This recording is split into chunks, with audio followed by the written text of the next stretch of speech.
ঘটি বেঁকিয়েছে ভাই, নরেন্দ্র মোদী জল ছেড়েছে, বাংলাদেশের অনেকটা জায়গা ডুবে গেছে। জানি না, শেখ হাসিনা তো ভারতে এসেছেন প্রায় দিন 15-20 হয়ে গেছে, এখনো ভারতেই আশ্রয় নিয়ে রয়েছেন। কোথায় রয়েছেন কেউ জানে না। যখন বাংলাদেশের এই একটা উত্তপ্ত পরিবেশ তৈরি হয়েছিল, অনেকেই বলছিল যে ফারাক্কা ব্যারেজটা খুলে দিলে না বাংলাদেশ ভেসে যাবে। শেষমেশ 21শে আগস্ট ফারাক্কা ব্যারেজটা খুলে দিয়েছে ভারত সরকার। এবার বলি যে ভারত সরকার এই ফারাক্কা ব্যারেজ খুলে দেওয়ার ফলে কি হলো। রাজশাহী সহ প্রায় 10টা জেলা বাংলাদেশে ভেসে গেছে। কয়েক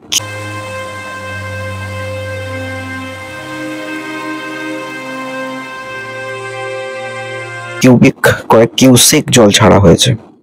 বুঝতে পারছেন কত জল পুরো ভেসে গেছে রাজশাহীর দিকটা। এমনিতেই ফারাক্কা ব্যারেজ নিয়ে একটা বাংলাদেশের সাথে ভারতের বরাবরই চুক্তিসঙ্গত বা চুক্তি বন্টন নিয়ে একটা রাজনৈতিক চাপানোদের ছিলই। কেন ছিল না, ব্যাপারটা হচ্ছে যে এর একটু হিস্ট্রিটা জানতে হবে। ফারাক্কা ব্যারেজ 1961 সালে তৈরি শুরু হয়েছিল। কেন শুরু হয়েছিল না, কলকাতা বন্দরে যে সমস্ত জাহাজগুলো আসতো সেই জাহাজগুলো একটা সময় পলির জন্য ঢুকতে পারছিল না। তাই গঙ্গাবক্ষে বা ভাগীরথীর তীরে যাতে পলি না জমে তার জন্য এই ফারাক্কা ব্যারেজটা তৈরি প্ল্যান করা হয়। মালদা আর মুর্শিদাবাদের মধ্যে কানেকশন হিসেবে এই ব্যারেজটা তৈরি করা হয় এবং এই ব্যারেজের মধ্যে একটা 40 কিলোমিটার লম্বা একটা ফিডার ক্যানেল তৈরি করা হয়েছিল। যখন গরমকালে জলের পরিমাণটা কম থাকবে তখন ফারাক্কা ব্যারেজের জলটা ওই ক্যানেলে ছাড়া হবে, সেই জলটা এসে ভাগীরথীতে মিশবে, তার ফলে কলকাতা বন্দরে পলিটা জমবে না।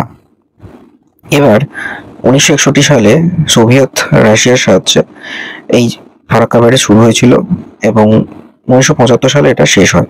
টোটাল 156 কোটি টাকা খরচা করা হয়েছিল এবং এই 156 কোটি টাকা ব্যয়ে যে এই ব্যারেজটা তৈরি করা হয়েছে তাতে প্রায় 7,000 কিউসেক জল ধারণ ক্ষমতা রয়েছে। এবার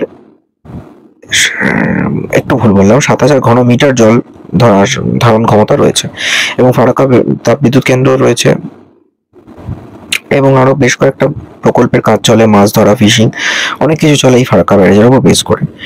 রিসেন্টলি যে পরিমাণ বর্ষা হচ্ছিল তাতে জল ধারণ ক্ষমতা প্রায় বিপদসীমার উপর দিয়ে বইছিল। এই বিপদসীমার উপর দিয়ে বওয়ার ফলেই ফারাক্কা ব্যারেজ যদি কোনোভাবে কোলাপস করে যায় তাহলে ভারত এবং বাংলাদেশ পুরোটাই ডুবে যেত। সেই জন্য সময় বিশেষে বর্ষাকালে জলের চাপ অনুযায়ী মাঝে মধ্যেই গেটগুলো খোলা হতো। এইবারে বর্ষাতে দেখা গেল জলদান ক্ষমতা এতটাই বেড়ে গেছে যে গেটটা ওপেন না করলে নয়, একসঙ্গে 10টা গেট ওপেন করে দেওয়া হয়েছে, যার ফলে প্রচুর জল ছাড়া হয়েছে এবং বাংলাদেশের একটা বিস্তীর্ণ অঞ্চল বন্যায় ডুবে গেছে। এইরকম সিচুয়েশনে এখন বাংলাদেশের ওই রাজশাহী অঞ্চলের লোকাল অ্যাডমিনিস্ট্রেশন মনে করছে যে ওখানে আবার একটা বাঁধ তৈরি করতে হবে। এবার বাঁধটা তৈরি করার ক্ষেত্রে একটা বাধা রয়েছে। কেন? প্রথমত ফারাক্কা ব্যারেজ থেকে যখন জলটা ছাড়া হয় 18 কিলোমিটার অনেকটা এরিয়া কভার করতে করতে তারপর রাজশাহী অঞ্চলটা ডুবিয়েছে। এবার বাংলাদেশ থেকে ভারতের ডিস্টেন্স ওই টাইমে প্রায় 18 কিলোমিটার, তাহলে তার আগে বাঁধ তৈরি করতে পারবে না। যেখান থেকে বাংলাদেশের বর্ডার স্টার্ট হচ্ছে সেখানেই বাঁধটা তৈরি করতে গেলে অনেকটা জায়গা জুড়ে বাঁধটা তৈরি করতে হবে, লম্বায় অনেকটা থাকবে, যার খরচও প্রচুর। এমনি পদ্মা সেতু বানাতে চায়না সাহায্য নেওয়া হয়েছে, সেখানে অলরেডি প্রায় 10 বছরের জন্য চায়নাকে টাকা দিতে হবে। এমত অবস্থায় আবার কাদের সাহায্য নিয়ে, যেখানে বাংলাদেশ এখন কোনটা আশা রয়েছে, সেখানে নতুন করে ফারাক্কা ব্যারেজ তৈরি করা বাংলাদেশের পক্ষে খুবই difficult.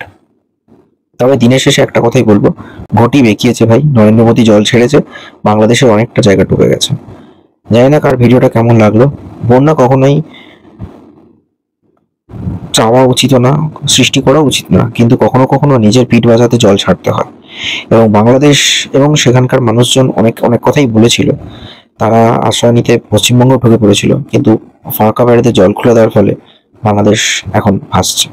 Stay tune on Banga stories. ভিডিওটা কেমন লাগলো অবশ্যই জানাবেন, দেখতে থাকুন ভিডিওটা।